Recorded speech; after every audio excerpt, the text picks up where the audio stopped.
I'm going to provide a couple of introductory framing comments. Some of you know I'm a poet, and so I draw a little bit on poetry here. The arts have been drawn on for thousands of years as a way of knowing, beyond the word but including the word, beyond the image but including the image, beyond the song but of course including the song. The arts are pathways to our imaginations, keys that open rooms filled with wonder and possibility. We understand that the arts relate to many forms of knowledge and engagement, and in our panel today we are interested in the arts as they relate to several forms of arts and knowing: ontological, representational, critical, and transformative. William Blake, Ontological Arts and Knowing, this is where we seek understanding of what it is to be, more or less the wonder of existence. William Blake has a very famous segment here, which some of you will have heard before. To see a world in a grain of sand and heaven in a wild flower, to hold infinity in the palm of your hand and eternity in an hour. Representational art and knowing, of course, informs us about what we see or we hear or we might see, we think we see before us. And P.K. Page, the late P.K. Page from Victoria, fantastic national heroine, says this: "It is the duty of writers to describe freely, exactly. Nothing less will do. Just as the painter must from two make three, or conjure light, build pigments layer upon layer to form an abstract, so I must probe with measuring mind and eye." Critical artistic knowing and engagement provides context, limitations, clarifies, renders complex, and of course raises questions. Here's a piece from Adrienne Rich. "The poet today must be twice born. She must have begun as a poet.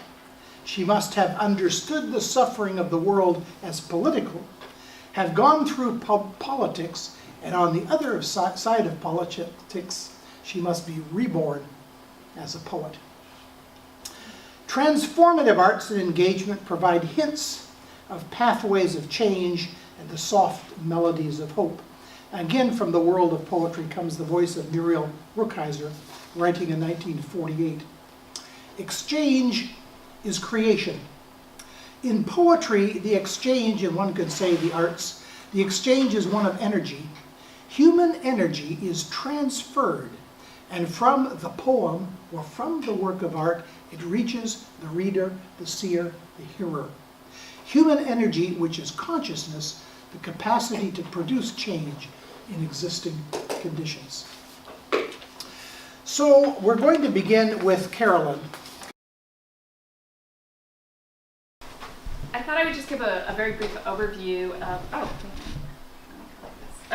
a brief overview of some of the projects that I've done here at the University of Victoria since I came in 2008, and kind of bring you up to probably my most complicated and biggest project to date, which is still ongoing, and it is the Big Button Blanket Project, which you see a picture of the Big Button Blanket here on exhibition down at the Legacy Gallery. So I thought I would just I sort of took little baby steps towards this project over the past 6 years. One of the very earliest projects that I undertook was with a mixed class of undergraduate, and it was a seminar class of undergraduate and graduate students that really focused on the Williams collection. And it was to design an exhibit down at the Legacy Art Gallery, in which one of the students came up with the idea for the exhibition, the idea of the flaneur, or sort of urban experiences. So the students, so much of the exhibition and ideas about the exhibition were really done in collaboration and in dialogue, rather than, they didn't really rest with me, but rather through the students and expressed through the students. And one of our goals was to try and break down the barriers between the gallery and the urban environment, and the work of the flaneur, or the idea of the flaneur, walking through the city and experiencing the city, seemed like a really important mechanism to do that. So one of the things we did just as the exhibit opened, or maybe just before it, was we inserted, we hired Metropole, and we posted signs around downtown Victoria that asked people in the area to kind of engage with urban life. Look around you, you know, what do you see? How does what do you see smell? Questions such as that really came from Baudelaire's text. And Baudelaire, of course, is the sort of father of the idea of the flaneur. And then within the exhibition space, we drew largely upon the Williams collection. And I think we used 24 images from the Williams collection sort of to evoke the idea of the city, and particularly of a cafe space, a French cafe. And at that time, the Legacy Gallery itself was a cafe. It had that, so we sort of played upon the kind of urbanism of that. And so we had images, this particular image over here showed kind of riding the bus, the experience of riding the bus, and another image, you know, kind of the experience of crowd scenes. We also wanted to kind of bring the city into the gallery space. And so we tape recorded some of the sonic environment around Victoria and brought the sound into the gallery within this exhibition. So my goals for this project actually were really minor, maybe even different than what some of the students had. It was really just to see how the collective process of curating might work, and how we might be able to sort of create a sense of community within the classroom among students through this sort of collaborative process of curating. And just sort of, not that it's been sort of, that I've really studied it, because it's not really part of a research program, but the students who were in that class, a lot of the students from that seminar, both undergraduates and graduates, actually did form a very tight-knit group. And when I vicariously get like emails from them, or, you know, Facebook, correspondence from them, and they all sort of or many of them still really are in a very close-knit circle. A lot of them moved to Toronto and ended up in the same apartment building together when they pursued other degrees. My second project, or another project, a subsequent project, I wanted to bring this idea of sort of collective curating out into the community more at large. And so we partnered with Kool-Aid Community Health Clinic in downtown Victoria, and just sort of for the sake of time, and because I had difficulty actually loading the webpage today, we did an interactive exhibit down there, but we installed works of art from the University Art Collection in the clinic, in the dental and medical clinic. And we worked pretty closely with some of the clinicians and staff members in the selection of image and the design of the installation. And that was a 2-year project. Part of our goal for that project was also to expose the curatorial process. And again, I have a web exhibit that shows us sort of doing a little art procession down the streets of Victoria between the Legacy Gallery and Access Health, or the Access Health building where the Kool-Aid Community Health Clinic is, sort of to show that kind of curatorial process of moving of art down there. So I basically took what we did with the flaneur project and brought it out into the community more generally, you know, like to see how this collaborative process might work. At the same time, we did a number of kind of tandem exhibits that likewise exposed the curatorial process, and one of these was called Connect the Blocks, in which we opened up the gallery space and asked the community to help us curate. And of course, this is a complicated thing when you're dealing with works of art that can't really be handled. So we created these little palettes, and we had crayons, and we just asked people either to draw images or to write something, and that they could then curate them. And this is an example of one of our little works of, I wouldn't really necessarily call them works of art, but maybe they are, one of our contributions on the little palette. And it happened that our exhibition opened on Valentine's Day, so we got lots of hearts in our exhibit. And then within the context of the gallery, we asked people, and you can see, so this is where they would create their text or their image. And back here we had sort of this giant plexiglass which you could actually stick the little pallets or the blocks up on, and it was mobile. So people, one of the goals that we had was that as people came into the gallery, they could recurate the images. They could put them in any kind of pattern or configuration they wanted. And over the course of the 3 weeks of the exhibit was underway, in fact, it moved quite a bit. At one point we had what looked like a kimono up there. We had various different kinds of blocks or rectangles that appeared in the exhibit. So it was sort of more about kind of engagement at this point. And this little image over here is actually kind of a meta exhibit. You can see kind of more clearly what happened with Connect the Blocks as the sort of area of curating kind of evolved over the course of these 3 weeks. So these early projects really hammered home the idea for me about how the sort of action-oriented process of curating and collaborative curating could be the seeds of forming communities and connections, especially through renewal. Either my return engagement to the people at Kool-Aid Community Clinic or the students themselves sort of communicating with each other, either here at UVic or virtually over Facebook. Within the art history community, it also sort of opened up a number of questions or theoretical questions about how is this art history. And for most art historians, this sort of frame of the discipline is really still the monograph rather than a collaborative project.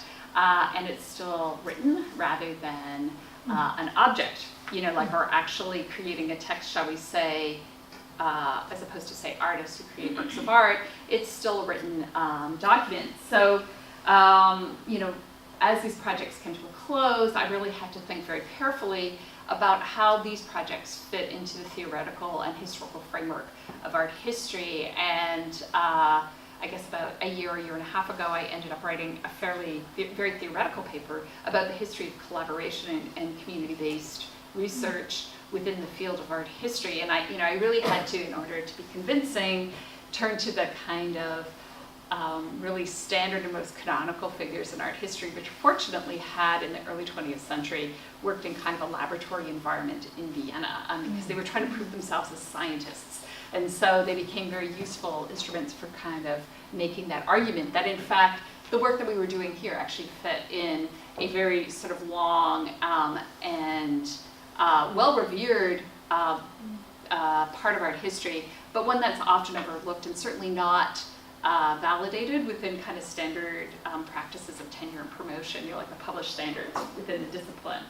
So my current project, these projects sort of brought me to the idea of creating, sort of building even further. How might we kind of build upon this sort of notion of collaboration? How might we challenge the discipline even further? And what sorts of community engagements might we build upon? So it brought me to this project, the Big Button Blanket Project, which is a collaborative project, a collaborative undertaking that I took, that I currently engaged with Tahltan Nation artist Peter Morin. And it has included partners such as my undergraduate art history class and First People's House, the Legacy Art Gallery. So a number of different community groups have engaged in sort of knowledge production in various ways and engaged with this project in different ways. Oh, and we also engaged with we asked sort of the Greater Victoria community to help us with parts of the project as well.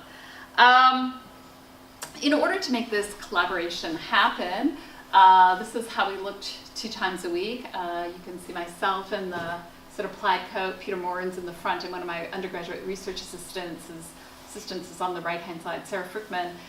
We had to kind of mobilize close to 200 pounds of Milton and buttons across campus every day because we didn't have, sort of space to actually engage in such a large project that would involve collaboration. So Mondays and Thursdays, we walked across campus every morning And this is kind of what our classroom looked like much of the time, where we had 25 undergraduates sewing, and sewing in unison, to be up to maybe 4 or 5.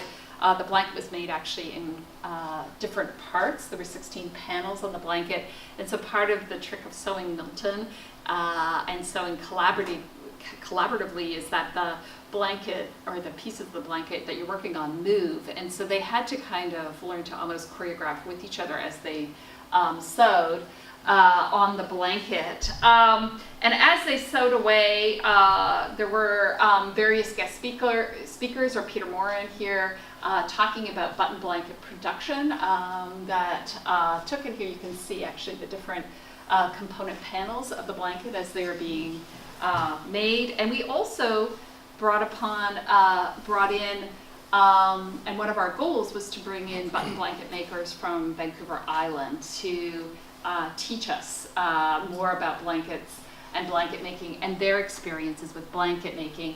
And part of this research project as an integrated program of teaching and research was to teach the students how to collect oral histories and to collect histories about material objects. So in this case, we see on the left-hand side Lucy Barron, who's a Wakiwak, as well as John Powell, both of whom were visiting blanket makers and talked about their own history of blanket making. And we recorded those histories, and we're currently transcribing those histories for future publication down the road. We also wanted to kind of engage, and I wanted to teach students a little bit about the ethics of collecting data and archiving data. And so we mounted a button drive here in Victoria, and we got actually thousands. One thing I knew as the daughter of a sewer is that lots of people collect buttons, and so we got absolutely thousands of buttons for our blanket donated. And we asked people if they wanted to contribute little narratives about their blankets, which we actually sewed into the blankets. So we have the stories of the buttons are integrated into the blanket. So if you've seen the blanket, you'll see little tags hanging off of it, and those are the button tails that we collected. And this was also a process in which I asked the students to do the same for themselves, to bring in a button and tell a story about the button so that they would get put into kind of the position of being researched upon, so they could kind of start to understand some of the practices of engagement. So the blanket, in a sense, is a bit of a research sampler as well. And here you can see these little tags are some of the blankets that we collected along the way. And we really did need the buttons in order to bring the blanket to fruition. This is a blanket in exhibition down at the Legacy Gallery. So after it was completed, we put it on exhibition downtown. And the central motif, we wanted to honor the Coast Salish territories that we were on, and we hired Sartliff artist Barry Sand to design the central motifs, so that we brought in sort of local indigenous culture into the blanket, as well as the overarching plan is actually Tahltan Nation design, because it was done by Peter Morin. And kind of in this sort of, in an effort to reciprocate the sort of goodwill of the blanket makers who came to class and shared their knowledge about blanket making with us, we offered all of them space in the gallery as well to exhibit their work. And so these are some of the blankets from that were lent to us.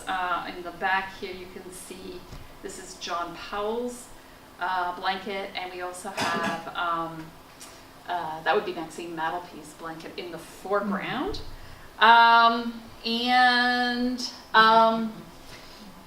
We also, because blankets are meant to be danced, we danced the blanket at First People's House, and it was a large sort of collaborative dance project where we invited everybody who was in the audience to come in and dance. So it was sort of more of public engagement, and Peter actually got under the blanket and danced the blanket.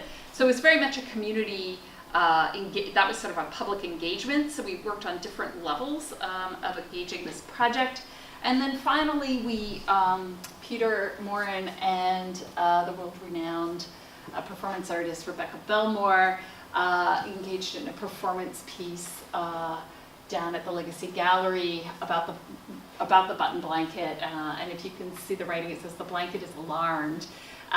In part, they're sort of engaging in this questioning about how value is ascribed to different cultural products as well as different kinds of works of art. Elsewhere in the gallery, we had Emily cars, which we had blanketed, and they were, because they're high value, they were all alarmed. And so, they were kind of making a reference to, or in part, to that practice. So we were asked to also by Robin to come up with some sort of points about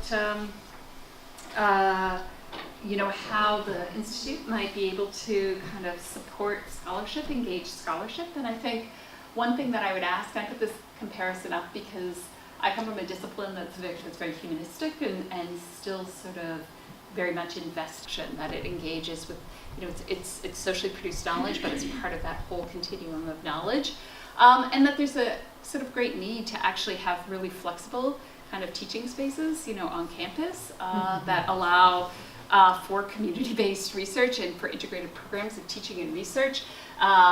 This is the standard classroom in the Fine Arts building that I would normally get assigned to, which doesn't really facilitate the kind of work that I'm supposed to be doing.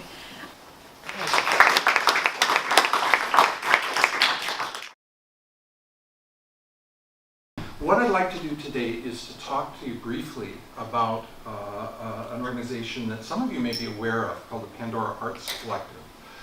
There's actually a piece in the local paper about 3 weeks ago that Robert Amos wrote, because I provoked him into writing it, about the Pandora Arts Collective. It was interesting because one of his questions when I started advocating that he should really do a piece on this community that is producing art and on a weekly basis and engaging people and showing, doing all that kind of stuff. He said, well, but is what they're doing really making art, or is it just activities? And I said, okay, well, I want to give you a little sense of what Pandora's about, and then maybe we can revisit that question at the end. It's important to understand that the Pandora Arts Collective, which predates my involvement, actually grew out of the collapse of an art therapy program on Pandora Street, probably about 12 years ago. And what happened was that 4 of the participants in the art therapy program, all of whom had sort of background in art themselves and identified as artists, that's an important part of their lives, they sort of looked at each other and said, okay, the program has died, but we need to keep doing this. And so they collectively started meeting in each other's basements or wherever little space they could find, which was hard on a lot of different levels, as you can probably imagine. I mean, most of these people are sort of, in terms of their housing and a lot of other aspects of their life situation, are right on an edge, and being able to find a space and trek supplies around was tough. Plus, each of them was dealing with issues that meant that, being organized together was a real challenge. At some point, they identified a facilitator, Lindsay Beale, who's actually the sister of one of the original participants, also somebody with art training and a life experience in the mental health field, and said, can you help us?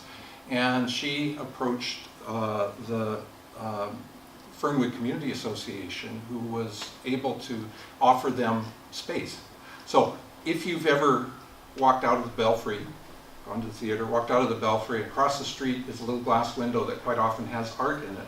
That's the Little Fernwood Gallery. Now that gallery was actually created by the participants of the Pandora Arts Collective, because Little Fernwood, the Fernwood Community Association, it was just full of junk and garbage. And in the back is a studio space that the PAX folks were using, and they at some point said, can we clean this up and turn it into a gallery? And ever since, for the last almost 10 years, the gallery has existed because of this the self-determination and the good ideas of the participants.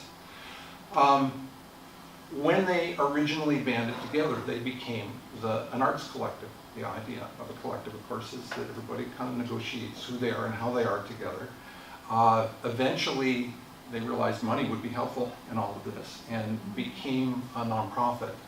And once that started happening, there are rules for nonprofits. They have to have boards, and the idea of a nonprofit collective is a little bit difficult to explain. So when I became involved with the Pandora Arts Collective, one of the things that is sort of the research dimension of how I'm involved, I don't go in, I didn't become involved as a researcher. I figured that I owed them to just be engaged as one of the allies of the group, and if some research comes out of it, that can't be my priority.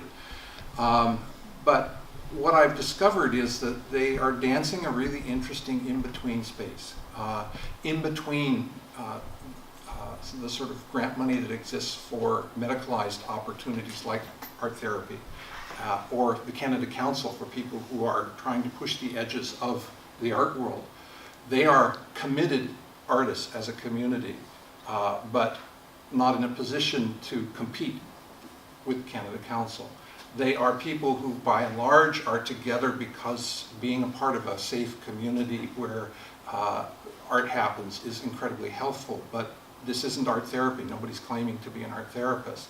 So if you're looking for funding and what you want to be is not quite all those things, it becomes a really tricky business. So in my own kind of thinking, a lot of influences color what I understand about what's going on with Pandora. Mostly it's just, well, it's actually meeting right now between noon and 4, Tuesdays and Thursdays. Anybody is welcome, all of you are welcome to be in the studio making art. And as the banner on the first page, they don't require the diagnosis, don't require that you are dealing with an issue, but as one of the folks that I work with there said, you know, if you aren't diagnosed yet, you will be. and you know, as the son of an accountant who realized in his 50s that through his entire life he's been dealing with really overwhelming obsessive compulsive disorder. Trust me, you want an OCD accountant. He's good, but he suffered his whole life because of that. I know that whatever you think of as your virtue, turn it up one notch.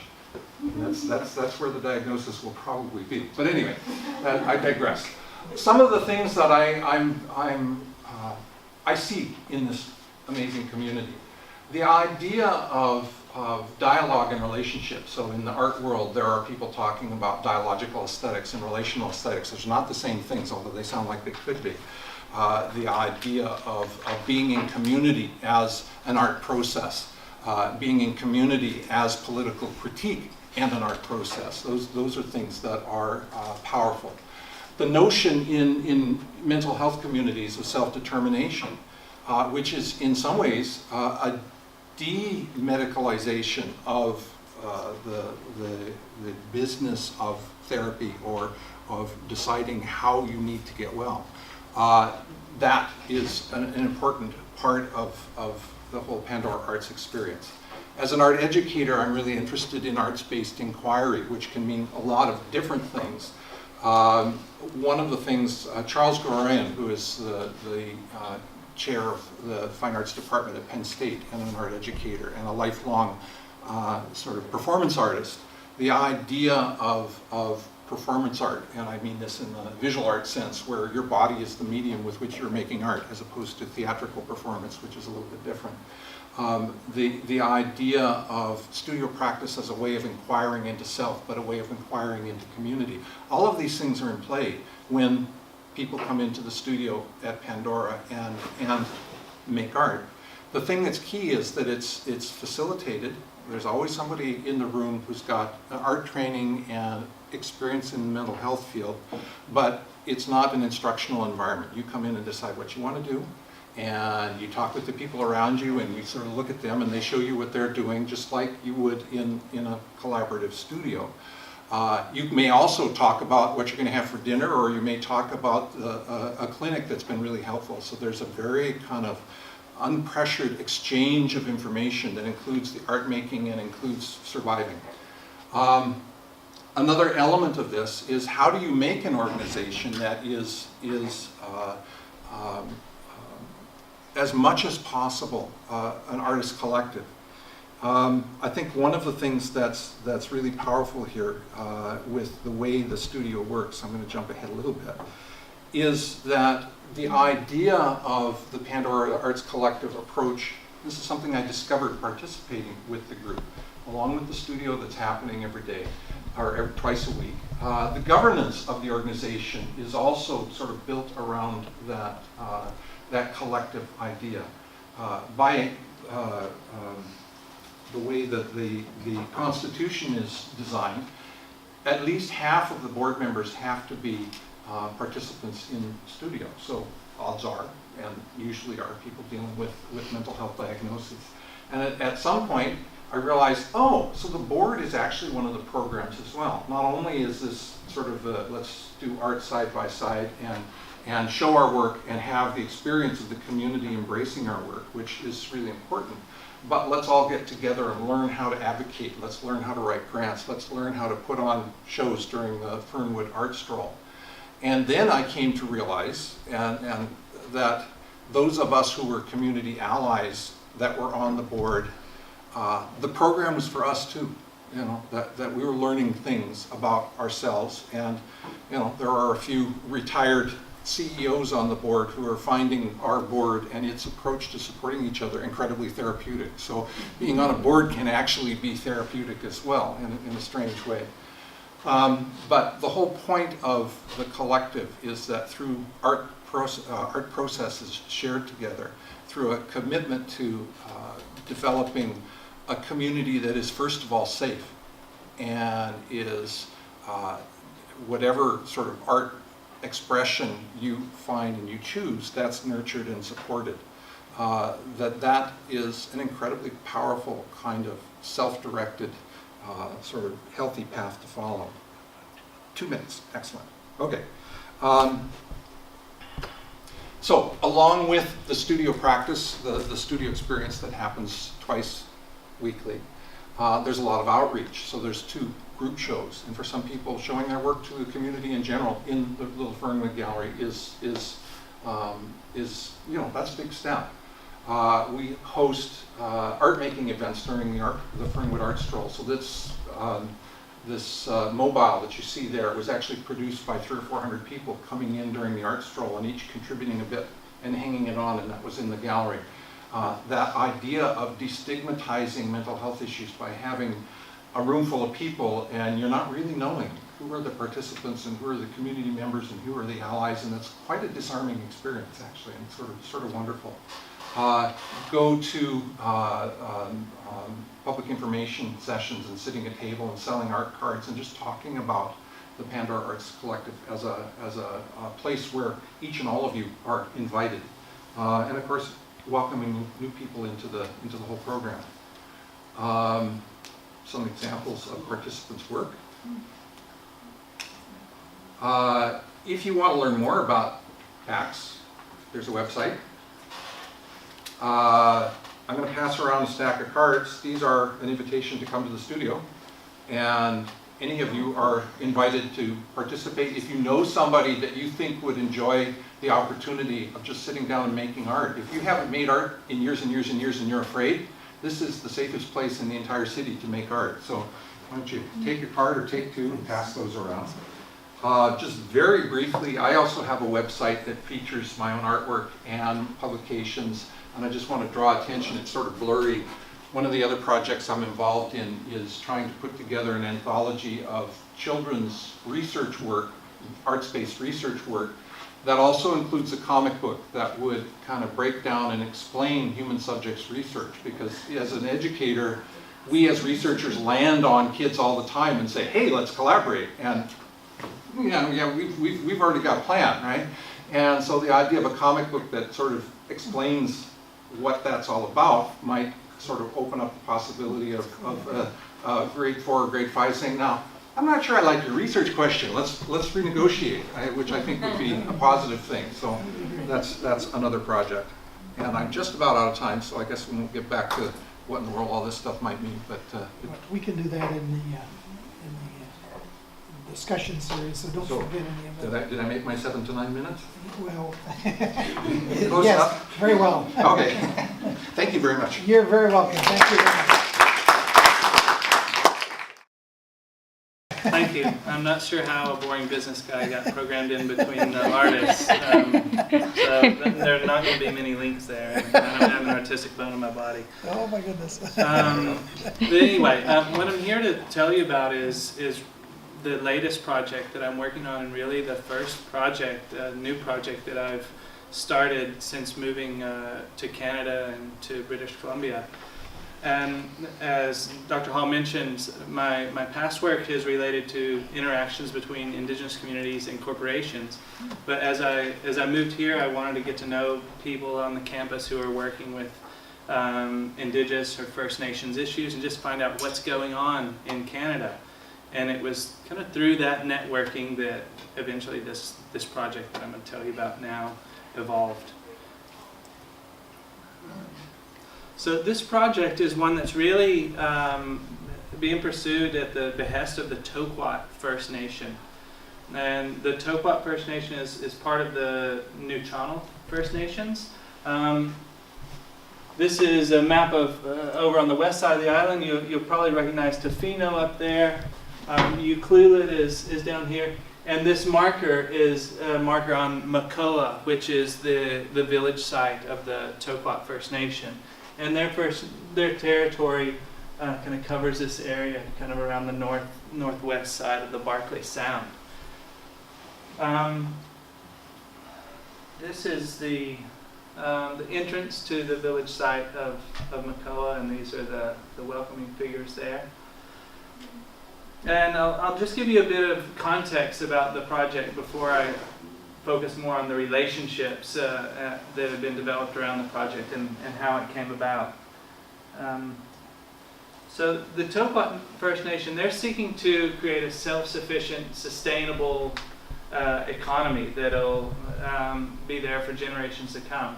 And they recently entered the Monmouth Treaty with BC and Canada that gives the community more autonomy and also some funds with which they should create some economic activity that's going to help support at least part of the services that their government delivers over the long term. So with this pot of funds that they have to start economic activity, their key economic objective is to create jobs for their community members, but they want to do this in a way that's aligned with their cultural values.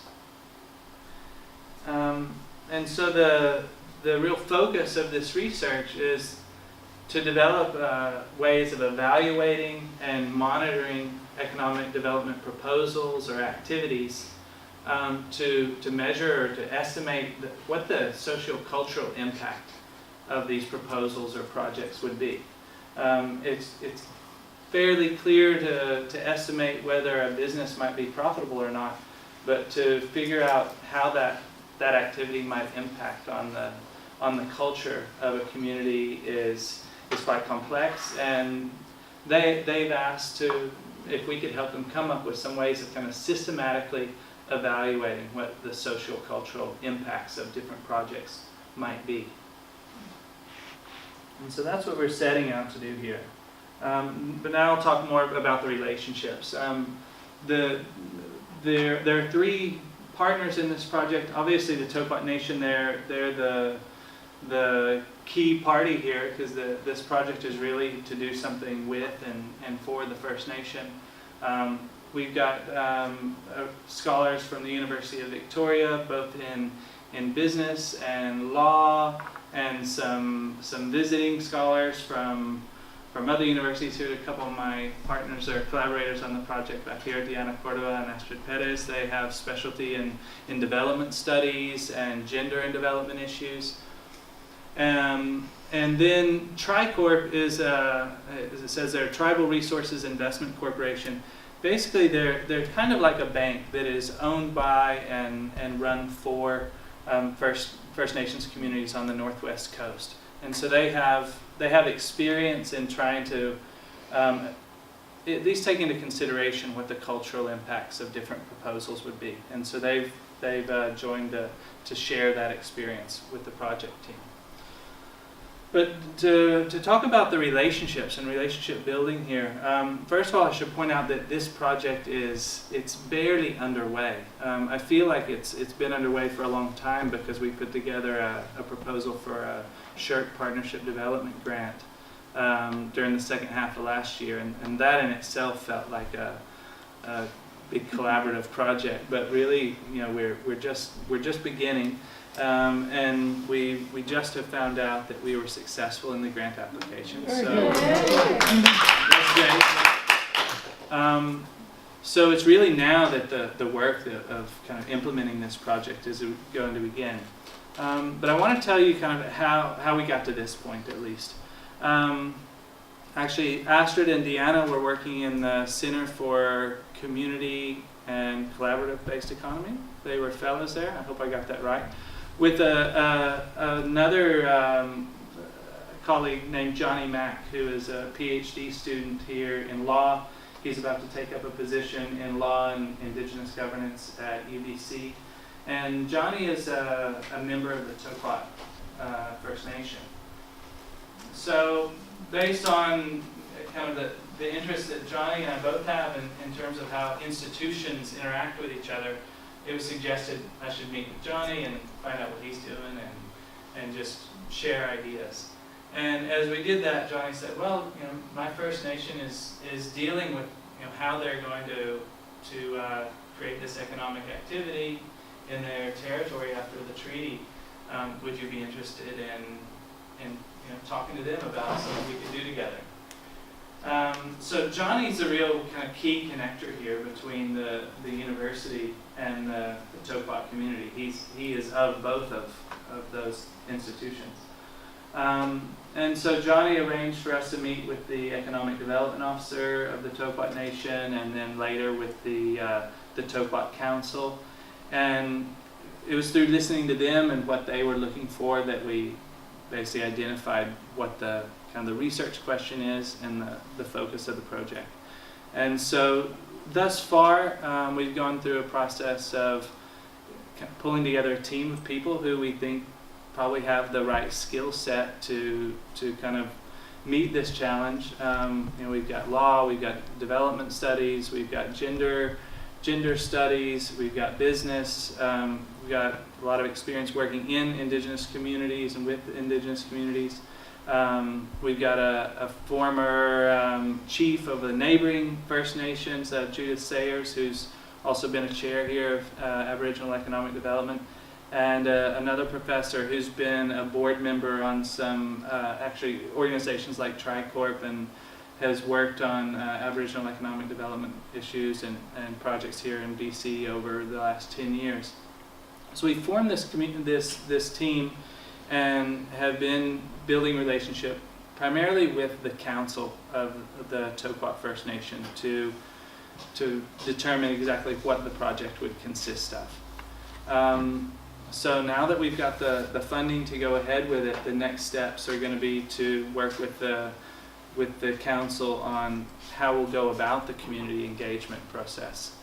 There'll probably be workshops, there might be one-to-one interviews, there'll be a lot of observation of their community meetings and probably meetings of their economic development team. But all that is still yet to be determined exactly how we go about it. And maybe using art as a way to get people to express how they feel could be something we could bring into it. Certainly we see one challenge is to have discussions about the principles that the community wants to guide their economic development in terms that are comfortable for people to talk about, and people who don't, it's not their job to talk about these things every day or think about them. So we've got to come up with creative ways of going about the community engagement so that we can have, I guess, productive conversations and dialogues within the community about what their vision is and what the principles are that they want to guide them going forward. That's really the first step in the project, is determine, okay, what are the important principles of the community today that they want to guide them going forward. So I think I'll leave it there. Great, that's fabulous.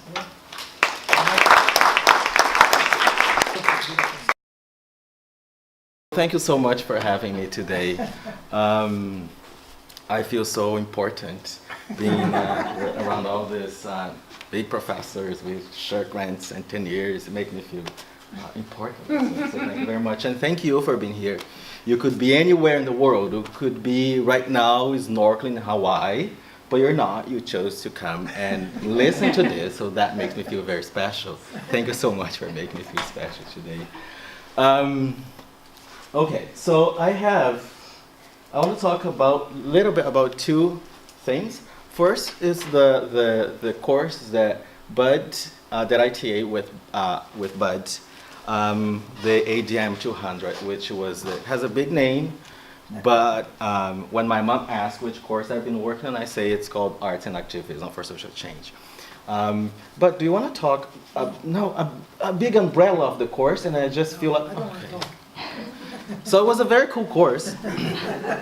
That very broad then. So the first we have students from different backgrounds, which was very cool. Oddly enough, the course was offered through Public Administration Department.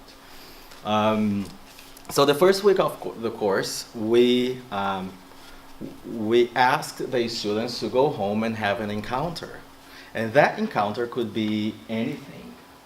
Could be a conversation that they had in the grocery store or in the nightclub, or was a Facebook status that they read, or a YouTube thing that they saw. For example, I had an encounter that week, and that encounter, as I told the student, was something that stayed with them, made them think, they felt connected with. For example, my encounter that I had that week was through Facebook. A friend of mine sent a video and said, "Bruno, this made me think of you."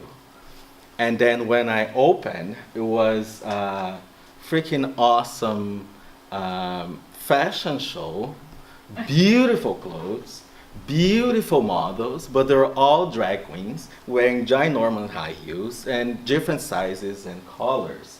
And why that was my encounter, why that stayed with me? Well, I grew up in Brazil, and being Brazilian, I feel that I'm stuck in two different generations. First, I have my mother's generation, that for her, being a healthy person, it means that you're overweight person. You eat a lot, so you're big, so you're healthy.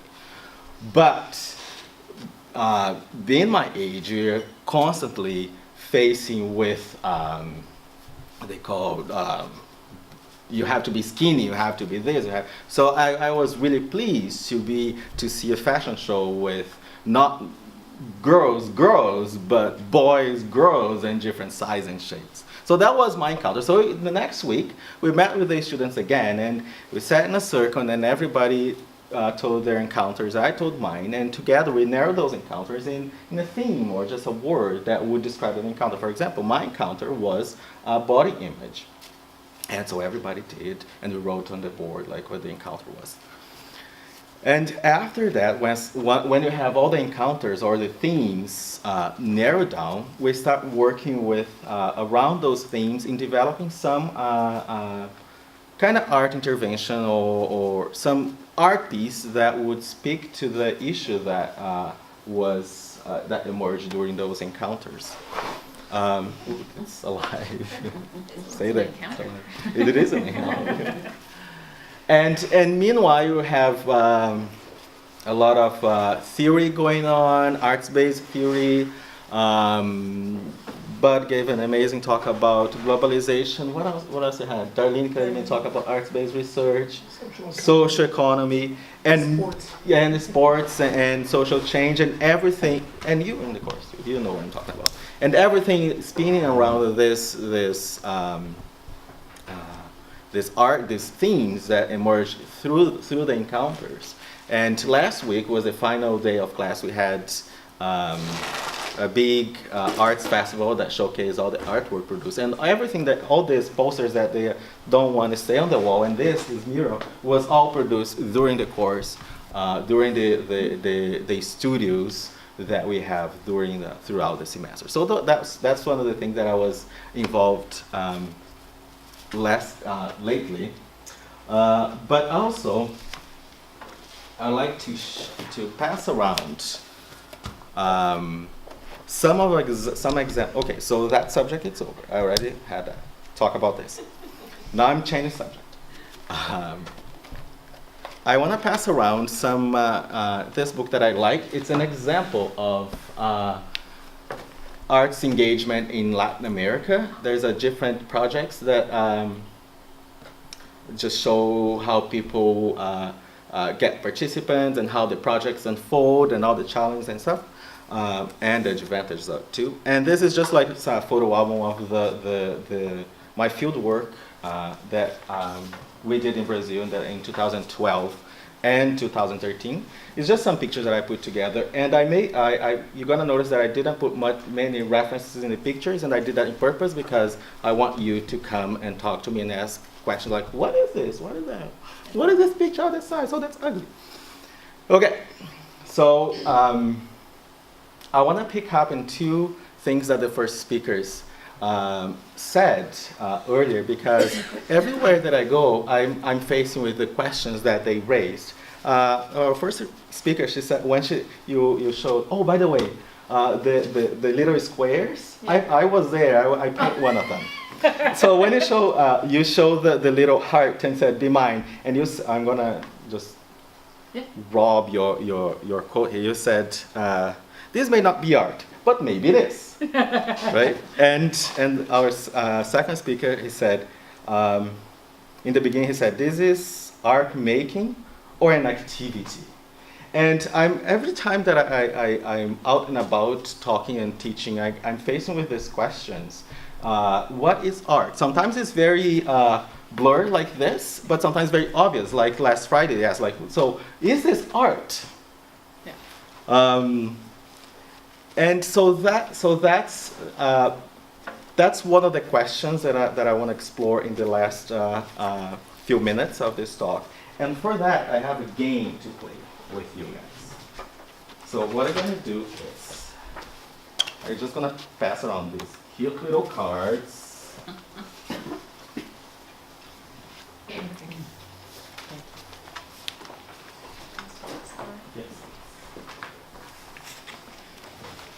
And I'm going to ask a question. And the question is, what is art?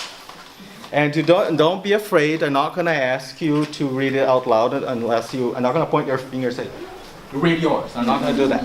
So just go crazy and 1 minute to just whatever comes to your mind. What is art?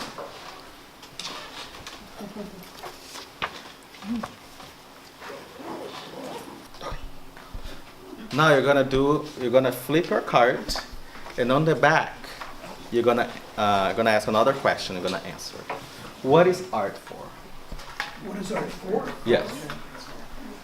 The first question was what is art, and now the second question is what is art for?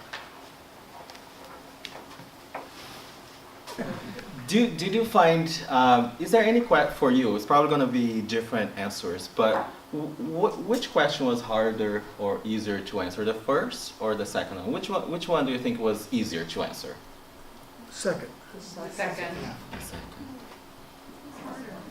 Or it was the same? It was harder The second? Why do you think it was harder?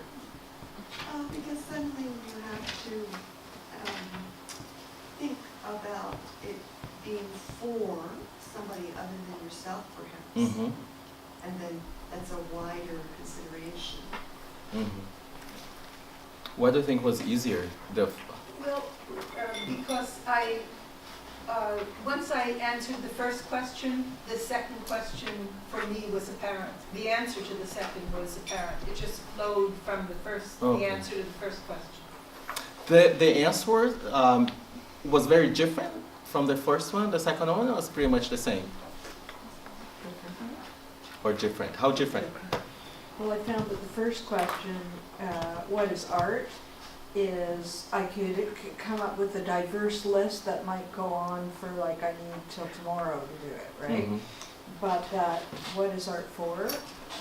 Regardless of its diversity, it can all move towards being one vehicle. Mm-hmm. So I found that if you were going to complete the first list, like the lady behind me said, the second question becomes self-evident.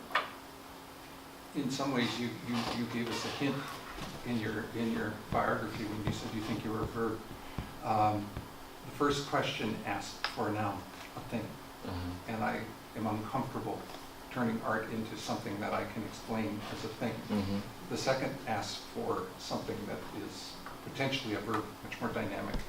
And so, you know, actually my first answer was, not knowing what the second question would be, was to say it's a verb. It's a process of rather than any one thing. Whatever I say, somebody else is going to say that's wrong. Yeah, while the first question leads us to think of final product. For example, what is art? What is art? This is art. So my toy is hanging on the wall and it's right. This is art. So everything else that it's not in this standard, it's not art. So that means probably that's not art. Or the little heart, it's not art, right? But when I shift my thinking or try to answer questions such as, although trying to answer those questions are important, when I shift to the question, what is art for, I'm needing to think of process, right? And into the process, into thinking of art, what is art for instead of what is art, it opens way more opportunities to explore artistic forms. Normally in my mind I was like, what is art? I don't care what art is. I'm interested in what is art for. Whatever that is, I'm interested in exploring what can I do with it. Is there anyone that you don't need to, but do anyone want to read their answers? You don't need to. It was just to make you think of those two. Mine says a means, what is art is a means to enable an exchange of energy amongst people, which I turned it into an active process thing. And the other was just one word, life. Process, yeah. Cool. Just have a few words. Uh-huh. It's not statements, but what is art? You have forms, sounds, intangibles, movements, feelings, shapeless, energy without colors, fashion, continuum, dynamic, that kind of stuff. Art is saying what you can't say any other way. Yes. I wrote, art is whatever the artist says is art. And what is art for? To create the change we want to see in the world. I don't know about time. I don't look at clocks. I don't know how much time I had, but I want just to finish. 1.5 minutes. Oh, okay. Oh, that's perfect. Because just to finish what it's art for, I just want to read this paragraph that I absolutely love. It was this chapter was written by Darlene Clover. It's awesome. And just to give a context of this paragraph, she in 2005 she was 2005. Sorry, 1995. Apparently there was a protest. Women protesting in Ottawa, and she was there and participating in the protest, and she wrote this describing the protest. So she says, someone is moving through the crowd on stilts announcing, wait for it, a puppet show. Although I'm unsure what I'm hearing, the police are not. I watch in fascination as they leap to their feet, checking for truncheons, grasping helmets, and gasping into the walkie-talkies. Puppets, puppets, puppets, move! While others position themselves to impede the tidal wave of women and children moving excitedly towards a makeshift stage. Had I misunderstood something? Had I gone mad? Had the police?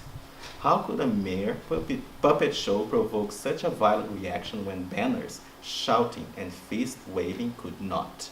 How indeed. Thank you very much.